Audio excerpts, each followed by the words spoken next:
So you look at the fact, just in the Trump administration, 8% we took on $8 trillion worth of debt. That's an insane amount of money. Right. So you take that with all of this out of control spending, they forgot the value of a dollar.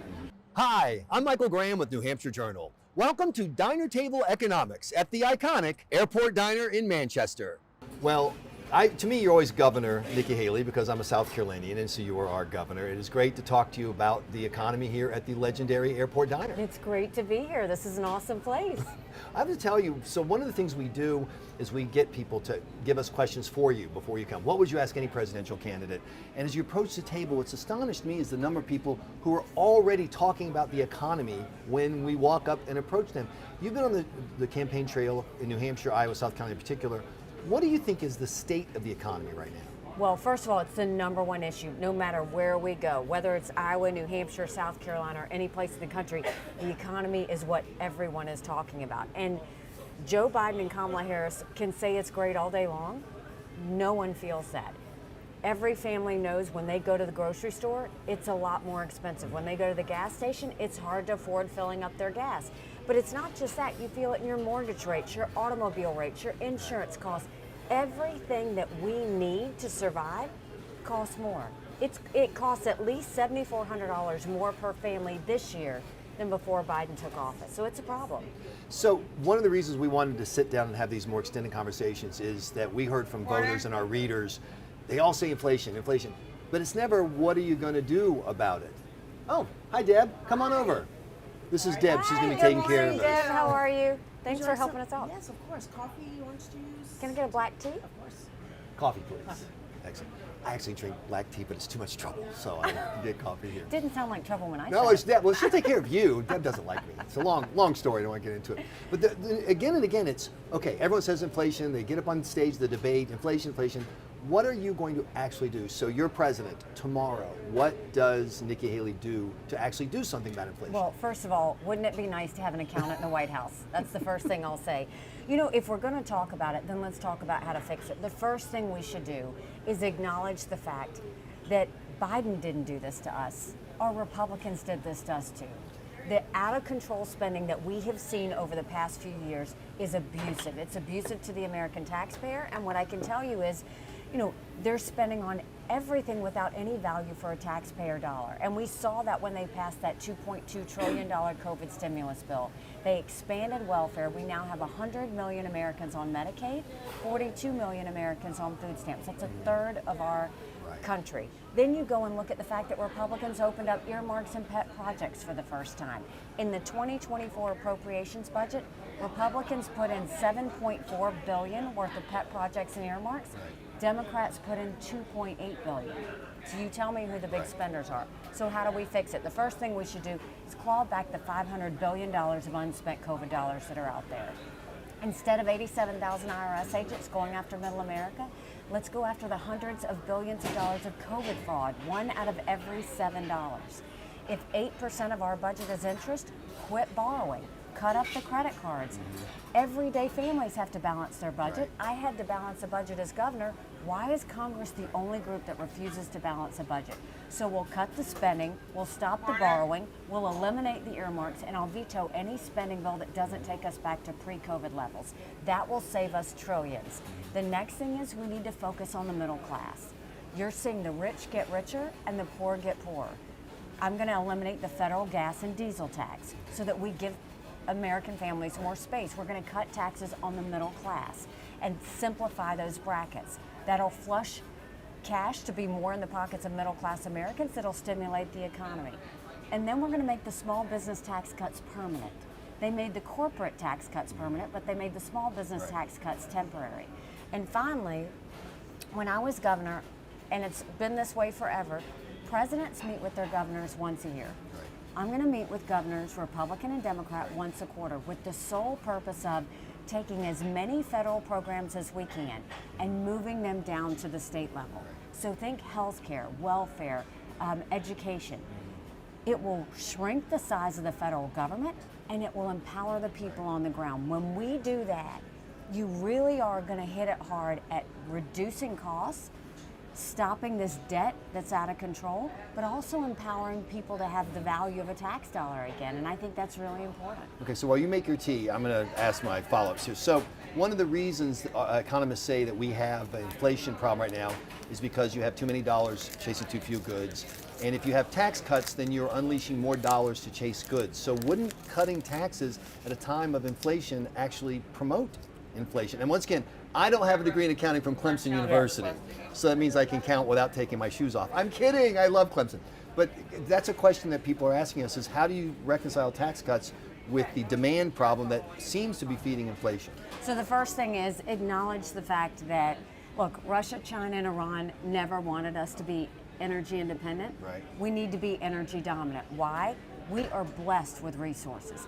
Let's use it to build our economy. Right. Let's pull the EPA back. Let's speed up permitting. Let's export as much liquefied natural gas as we can. Let's have biofuels, biodiesel. Let's do all of that. That not only makes sure that American families can afford their utility bills, but we can actually export it out. That will build up our economy.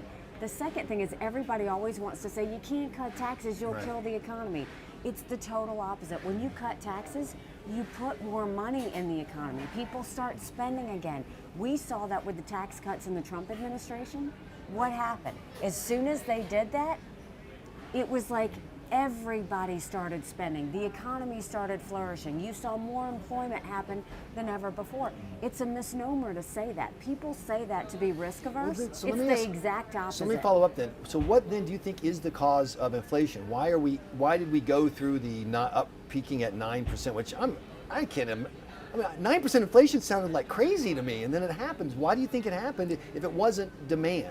I mean, look at under Obama, Trump, and Biden, government grew by 40%. So you look at the fact, just in the Trump administration, 8% we took on $8 trillion worth of debt. That's an insane amount of money. Right. So you take that with all of this out of control spending, they forgot the value of a dollar. And then you add Biden's stimulus cash that went in there. It started under Trump. Biden has continued it. You flushed all this cash. You started having people sit on the couch and take checks. Right. They stopped working. You stopped the permitting of pipelines, and the cost of everything went up. And you add on that, the Fed did a great disservice to America. They were slow to move. They were too political. They didn't tell Biden, you don't flush the government with all of this cash. And so everybody's paying the price for the fact that our past presidents put us in a hole. Biden has increased that roller coaster, and the Fed didn't act responsibly in the process. I'm so glad you brought up the Fed, because that's another thing. New Hampshire has a lot of, live free or die, small government conservatives, very upset by the concept. We have the audit the Fed crowd is very big here, et cetera.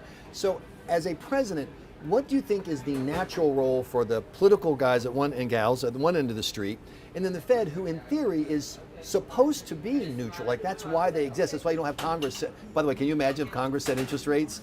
That's just terrifying. Exactly. God help us. So as president, what would you see? Would you be a lean on them? Would you be hands off? What kind of Fed person would you want to running? First thing is, what's the role of the Fed? To protect the strength of the dollar. Okay. Period. So when you look at that, their job is not to go do anything but protect the strength of the dollar. So if the Fed had done their job, they would have gone to Trump and Biden and said, you can't flush the system with this much cash, or we're going to pay the price. They didn't do it. They caved to the presidents, and they didn't do their job. And Trump and Biden didn't let them do their job. So all of us suffered because politics was at play, and that's the problem we have in government. There's too many politics in every agency we have, and there's too much manipulation by presidents and by Congress and all those bureaucrats in the agencies. It's got to stop. The protection is always supposed to be on the taxpayer. And so if you lose the strength of the dollar, what happens? That's our national security at risk. Right. Because that's what keeps us as a superpower. I mean, China and Russia, they're salivating at the fact. And if we don't get this under control, we're going to look like Japan. Do you think there's a real danger that the dollar stops being the global currency the last stop currency? The way you know that is in a couple of years, our interest expense will be higher than our defense budget. Wow. That's a scary rate. And when you start dealing with that, I mean, we're already borrowing money just to make our interest Right. payments. China owns some of that debt. So they want our dollar to continue to weaken. The problem is America has to wake up. And that means we've got to call out Congress for the spending that they're doing. We've got to prioritize spending because it's not that we don't have it, it's how they choose to spend it. We need to start acting like we can just keep printing this money. And you know, look, if we treated DC like every household treats it, where you don't spend more than you Right. make, we'd be in a totally But, different place. but one of the things you hear from, once again, these are from voters, because New Hampshire voters follow this stuff so closely. They go, look, we love the idea of balanced budget. We like, of course, we do it in New Hampshire every 2 years. It just is not realistic. You're 33 trillion in the hole. You've got entitlements programs that are on auto, pay. How realistic is it to get to zero new debt? That's just politics talking. That's not economics. So the first thing I will do when I become president is exactly what I did as governor, because the tone at the top matters. Right. The first thing I did as governor, I replaced the head of every agency, whether they were doing a good job Sure. or not. I wanted to freshen it Exactly. up. The second thing is I sent a team into every agency to clean it up. Pull down old regs, pull down bureaucracy, get rid of problem children, get them mission focused again. Then I went and gave them 90-day benchmarks. They had to start showing taxpayers a return on their investment. It got all of the stuff that wasn't the role of that agency out and got them focused on, are you doing what the taxpayer wants you to do? So we put the heads of agencies, people who knew the challenges of their constituents. And then we went and focused on the fact that every agency was spending because they were worried they wouldn't get the same amount of money next year if they didn't spend it all. So we put all the spending online for every taxpayer to see. And then we incentivized those agencies to give money back to the taxpayers. And magic happened. Right. When we did all of that, all of a sudden that set the tone for my legislature. That will set the tone for Congress. That look, if we've got agencies doing this, now it's your turn. But you know what I mean? Like if you take, one, salt shaker off the table of the, State Department diner table, they're going to scream, "Oh, cuts! You're cutting! Children are starving. You're pushing Granny off the cliff." What about the interest groups? What are you going to do when the people who are really interested in keeping that government money flowing and their friends in the press start attacking you for being the evil villain? Same thing happened in South Carolina. I mean, I was the evil villain, but guess what? We paid down our debt. We filled our coffers. We grew our economy. It all comes down to communicating. You have to tell taxpayers the truth. Right. Tell them how bad it is, and tell them what your vision is of fixing it, and tell them it's going to hurt. But it's going to hurt not in the way that they're going to feel it in their households. Right. They're actually going to feel some relief. It's going to hurt members of Congress Right. who are used to having the power fiefdoms. It's going to hurt the bureaucracy who's used to having anything they want whenever they want. We will get hard on government. Taxpayers aren't going to feel it. Government's going to feel it because guess what? They all have their power fiefdoms that they want to protect.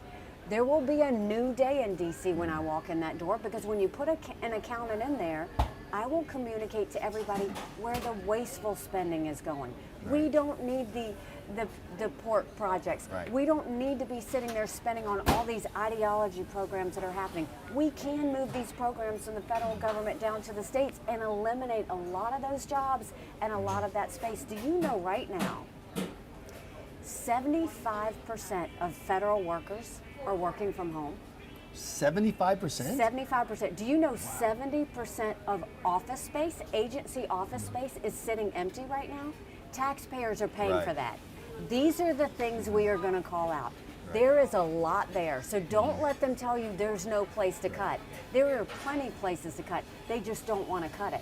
That's what we're going to do. There'll be a new sheriff in town when I get there. This episode of Diner Table Economics is brought to you by the Competitiveness Coalition, a first of its kind group that champions pro-consumer policies to foster innovation and create growth. Chaired by New Hampshire resident and former Ambassador Scott Brown and featuring Drew Klein of the Josiah Bartlett Center for Public Policy, the Competitiveness Coalition is pushing back against the excessive overreach of the Biden administration, especially Federal Trade Commission Chair Lena Khan. The coalition believes that politicians and unelected bureaucrats should not punish entrepreneurs or discourage future innovation with unfair regulations or discriminatory taxes. After all, breaking up a successful American business only helps China and our other foreign competitors. The Competitiveness Coalition is a natural fit with the Live Free or Die state, and we are happy to have their support. Please find out more at competitivenesscoalition.com. So you've mentioned politics several times and economics, and we had someone here at the airport diner ask, what can we do to get government to work for the economy as a whole as opposed to specific groups and specific interests? And that brings to mind to me things like, for example, the CHIPS Act, which is, here's an industry, we're going to give this industry lots of taxpayer money, we are going to support them. Are those the kinds of things that you as president would support? Terrible, terrible. I totally spoke up against the CHIPS Act. It was another thing that rose inflation. But think about what the CHIPS Act did. So in this name of national security, right, they said we need to make sure we're independent when it comes to the chips. So let's make sure we're manufacturing them in America. Good concept, right? We do want to build more things in America. We do want to make sure that that happens. But they flushed all these companies with money and said, come manufacture in America. But you know what they didn't do? They didn't make them stop manufacturing in China. Right. When is that a national security issue? So now you just gave them free money to make more money in China and America. You just kicked yourself in the gut. Right. It's common sense. You can't do things like that. That's the problem that we have. I've never believed in corporate subsidies. Okay. I've fought them every step of the way. That's not the way you fuel the economy. The way you fuel the economy is get government out of the way. Let companies breathe. When companies have cash flow, they don't go on vacation, they hire more people. Protect small businesses. That's the heartbeat of our economy. And make sure government, the regulations and the bureaucracy gets out of the way and let businesses flourish and partner with them. Don't demonize businesses, partner with them. So I supported the CHIPS Act until I found out it didn't involve nachos, and then I totally changed my position on it. Smart man. But it is odd to me to see this money up front, deliverables after. I thought Operation Warp Speed was a different model, which is we don't care how you make us the vaccine, you make it, make sure it works, we need it, and then we'll pay this premium so that incentivizes. Did you think Operation Warp Speed was the right way to do the vaccine? There was a lot that didn't go well during COVID. I mean, first of all, one of the things I'm going to do. But do you see the different model? I mean, the model on, I'll give you the money up front, and then it's the wimpy, I'll get the hamburger on Tuesday for the $1 today. You never I'm like, do that. bring me the hamburger, then I'll give you the $1. Like, do you ever give a kid a sucker and say behave? No, of you course never not. do that. No. Because guess Well, what? I never They're give a gonna kid a run off sucker because I keep it myself, but that's a separate But the issue. kid's going to then take the sucker and run off and misbehave. Exactly. So, the first thing is when you lay benchmarks, you have to make sure that it's good for the taxpayer. I'll say that over and over again. You have to look at the end goal. What happened with Operation Warp Speed and the stimulus package under the Trump administration was they threw all this money out there and said, make them, make them, make them. Now, one, it showed that our pharmaceutical companies can get to work faster, and when government allows them to breathe, things can happen. The bad thing is you had all of these vaccines that they were sending them off to other countries trying to get rid of them. But not only that, you took people's rights away in the process, right? And then you said, oh, we have all these vaccines, make people get it. Everything about that was wrong. Right. Instead, what you want to do is, yes, partner with your pharmaceutical industry, but don't partner in a way that you make them rich and then mandate people to have something happen. Right. It was the wrong way to do it. And you incentivize them before they even did anything. You never do that. And so I think it's a whole government mindset that has to change. If it doesn't protect the taxpayer, you shouldn't be doing it. So the Competitiveness Coalition did a poll here in New Hampshire. 75-ish% said these big businesses that we do business all the time, like Amazon, leave them alone. We're fine. We don't want you breaking them up or whatever. But it's part of this new antitrust view, which is when I was a kid, in college, it was if the people collude and my prices go up, we have to break them up because that's the market has been broken. Now it's your prices are great. In fact, sometimes it's free, and we're still going to break them up because they're just too big. What's your take on that premise? For example, as an accountant graduate, what is antitrust? Like, when should antitrust be invoked, in your opinion, and should it be invoked simply because a company is large? It's the whole atmosphere of politics at play. The number one job when you look at antitrust is the consumer protected? Right. It's all about the consumer. So if there is an unfair situation with the consumer, you address it. Right now, you look at the Amazons, you look at all of these, what do? They make it efficient, they make it effective, and the consumer wants it. So because a politician doesn't like it, because someone else doesn't like the business they're doing, if it's good for the consumer, it's a good thing. If it's bad for the consumer, that's when you get involved. And that's why I'm saying they're now playing politics over who they like and who they don't like. We have to clean every one of these agencies up because politics doesn't belong in any of them. You can have politics in Congress. You can't have politics in our agencies. That's exactly the one way that'll get the country down into a hole, and that's what's happened. So I told my producer that I was going to ask a question you were going to hate, and I think you're going to hate this one. I want you to talk about broadly about ideology, dorm room economics as opposed to dining table. Jim, there's a bunch of different kinds of Republicans now. You have the old school small government libertarian. You have the new national conservatives. They want government involved to protect what they think are key industries, vital interests. They have no problem with ethanol subsidies and things like that because they think it's a smart way to go. You've got super libertarians who want to see shut down the Fed and have nothing. Where in the dorm room, as people are talking about economics, is Nikki Haley? I think if you look at when I became governor, I was very much a Tea Party candidate. So I felt like, it was back when it was taxed enough already. Right. Government was intended to secure the rights and freedoms of the people. It was never meant to be all things to all people. Right. And so I look at it from that lens.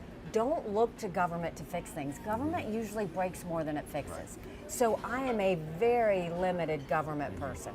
I don't think you go and give corporate subsidies. I don't think you go and play favorites. I don't think you pick winners and losers. I think you protect the taxpayer and the taxpayer's dollars. When it comes to corporate subsidies, you mentioned like the ethanol and all of that. The thing is, I don't oppose the ethanol. I oppose the subsidies. Right. But you can't take it away from ethanol if you're not going to take it away from the oil guys. Right. So you have to keep it fair. That's the issue that you've got there. So either take it away from all of them, Right. or you leave Right. it like it is. But the bottom line is never pick winners and losers.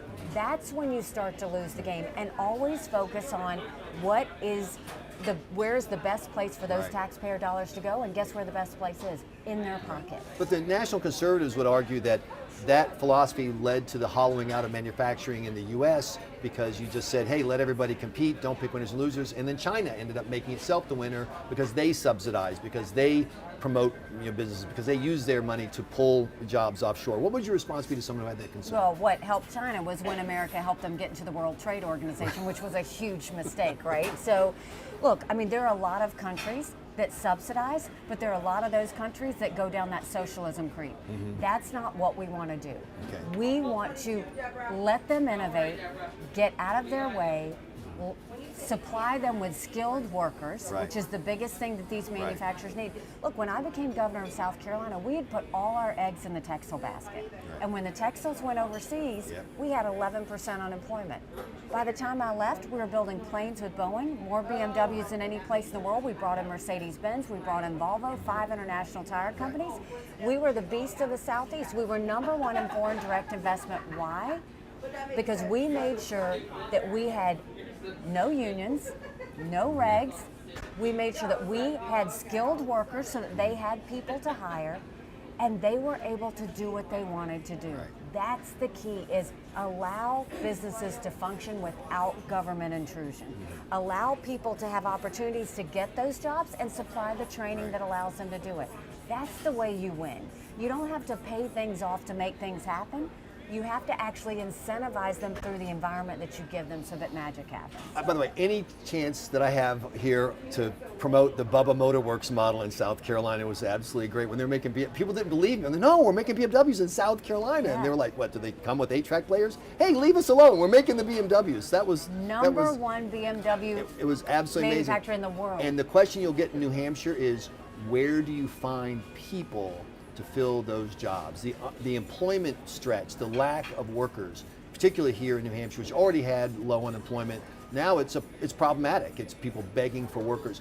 What, if any, is the federal role in addressing that? And what would you do to help these business people who are saying, I could make more money for everyone, I could pay more taxes, I can't find bodies to come in and do the job? So, when all of our South Carolinians could make textiles, they didn't know how to build a car. They didn't know Right. how to build a plane. Sure. What we did is we partnered with our technical schools. And whenever we would recruit a company, I would send the training managers to that country, and I would say, learn the way they Right, manufacture, learn their culture, and then come back. And what I would tell those manufacturing companies is all I ask is 2 things. One, when you come to South Carolina, you hire my small businesses to do your overhead stuff. Sure. And you give my South Carolinians a chance. We went and trained South Carolinians, and the companies could interview them. They hired 97% of our workers. We partnered our training centers with our people. We taught them the skills. We made sure we shifted the skills. That's what our community colleges are supposed to do. That's what our training centers are supposed to do. So when you see those federal programs go down to the states, guess what? In South Carolina, we'll teach you how to build a car. In New Hampshire, you might be teaching something else.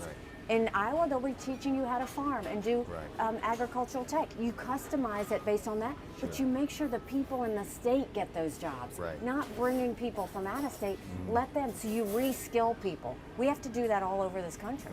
And you know, what's fascinating is New Hampshire has a very high college-educated rate population. There's not a big tech school. You know, once again, I grew up in South Carolina, and everybody was like tech schools. Everybody was very promoted. People were like, "This is a great gig. I'm going to work on whatever, refrigerators or motors." Is there a problem in America of you know, people looking down on the jobs in the what would used to be called the blue collar sector? You might call it today the hands-on sector, the tech sector. Is that part of the problem? And one of the things we had to focus on in South Carolina is to get parents off the idea of you have to go to college. Right. Because at the end of the day, what happens? You go to college, you build up all this debt, and then you're wondering how to find a job. So what we did is, one, the technical schools were a big answer to that, but we had to partner with our guidance counselors and take them to these manufacturing places and show how clean they were, how worker friendly they were, how, you know, how these were amazing jobs. We also did, and this is why I want vocational classes back in our high schools. We did apprenticeships all over South Carolina. We taught our kids how to build the things we were making. And so they got invested in our economy before they ever finished high school, before they ever finished college. So we pulled them in before that happened. That's what we need to make sure that we're doing, because these jobs are fantastic jobs. They pay well, they've got great benefits. And you know, you just announced in New Hampshire, New Balance is building a new manufacturing hub. This manufacturing, it's all kinds of manufacturing. But when you build things in America, it's great. When I was governor, we started building the first American-made TVs, the first American-made bicycles. There's so many things we can be doing. Instead of building it in China, let's make it here in America. We've got time for one more question, and it's the last one we were asked by someone here at the diner. With the interest rates the way they are right now, and the way I see the slowdown in the housing market, what is it that we are going to do, or you are going to do, to bring the housing market back and to keep us from going into another 2008 recession? It is really unfortunate. A new statistic came out that the average age of a new home buyer, 49. 49.